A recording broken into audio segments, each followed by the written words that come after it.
why do we need to understand the Athkaar? Because we said that this course is about understanding the Athkaar. Why is this important? And I hope I explained this to you well, so you can understand the importance of understanding the Athkaar. And then it becomes upon you to attend and learn and listen. شوف, الأذكار أو الذكر is of three levels. في الذكر of the heart and the tongue. You get them both involved. The second level of dhikr, which is less than this, is the dhikr of the heart alone. And less than this is the dhikr of the tongue alone without the heart. These are the levels of a dhikr. Of course, the best one of them is what? The heart and the tongue together. And the greatest way to get the heart involved with the tongue when reciting the adhkar is to understand what you're saying. And it's almost impossible to have the heart active and present while you're reading the adhkar if you do not understand it. Look, understanding the adhkar is something that was a great concern even among التابعين. يعني look at the story of الفضيل ibn Iyad رحمه الله من التابعين. One day he saw someone being lazy concerning his worship. So he said to him, how old are you? The man said, I'm 60 years old. So he said to him, يعني, do you realize you're at the end of the road? Sure, 60, يعني, what's left? You're at the end of the road. What's this attitude you have towards worship? So the man said, إِنَّا لِلَّهِ وَإِنَّا إِلَيْهِ رَاجِعُونَ. فالفضيل رحمه الله, he said to him, he said, do you know what that means? شوف, the Salaf, the Tabi'een are concerned about the meaning. He said to this old man, do you just know what you said? إِنَّا لِلَّهِ وَإِنَّا إِلَيْهِ رَاجِعُونَ. Do you understand its meaning? Wallah, you just said words and you don't understand what it is. He said, I don't know. هذا from the time of التابعين. Look at the concern for the meaning of the adhkar is at the time of التابعين. He said to him, I don't know. Al-Fudayl rahimahullah, he said to him, إِنَّا لِلَّهِ means we are slaves of Allah. وَإِنَّا إِلَيْهِ رَاجِعُونَ, we shall return to Him. And if you know, now he's giving him the understanding. He said to him, if you know that you will return to Him, then you should know that you'll be questioned. And if you know you're going to be questioned, then you need to prepare answers for these questions. Allahu Akbar.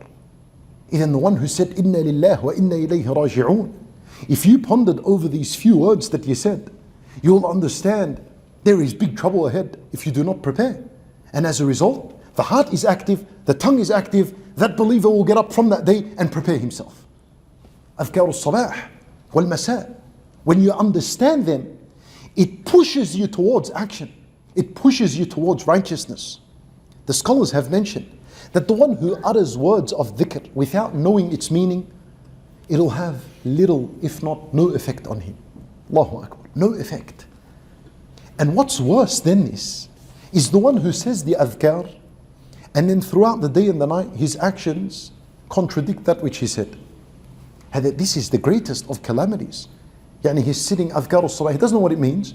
رضيت بالله ربا وبالإسلام دينا وبمحمد صلى الله عليه وسلم نبيا. يا رب, and I am pleased with Allah as my Lord, I'm pleased with Rasulullah my messenger, I'm pleased with Islam my deen. And then his actions of the day of the night doesn't show that he's pleased with Allah as his Lord. Doesn't show. Where is it? How that you said you're pleased with Rasulullah as a prophet, one time you're engaged in bid'ah. How's this the case? See what? This is the calamity when you do not understand what you say. Why do we have to understand these adhkar? Because when you know the meanings, it has a great effect on the heart and the soul. A person becomes humble. Wallahi, he becomes humble when he reads these adhkar, one after the other. And he really begins to understand the desperate need he has for Allah Azza wa Jal and the complete state of weakness he is in before Allah Azza wa Jal. Wallah, at times, reading adhkar al-sabah wal-masa, it can move a person to tears. Wallahi, it can. Knowing that you're absolutely nothing without the mercy of Allah Azza wa Jal. Such as when you read, Ya Hayyu Ya Qayyum bi rahmatika astaghith. This is a person, if you understand, well, inshallah we're coming to them. برحمتك أستغيث. I am in complete desperate need of your mercy. فلا تكلني إلى نفسي طرفة عين. Do not allow me to rely on myself even for the blink of an eye. And I can't. By myself I can't. I will lose the game. I will drop. No, I cannot continue in worship. I cannot continue in upholding al-Iman. And the certainty in my heart, I cannot if it wasn't for your mercy. But Leo, realize how small you are, how weak you are, how desperate you are, needing Allah Azza wa Jall's mercy. Imagine this, you're sitting every morning and saying this, every afternoon and saying this. And you're adding to it all of them. Allahu Akbar, Allah is such a person, life changing, I'm telling you. But you need to understand what you're saying.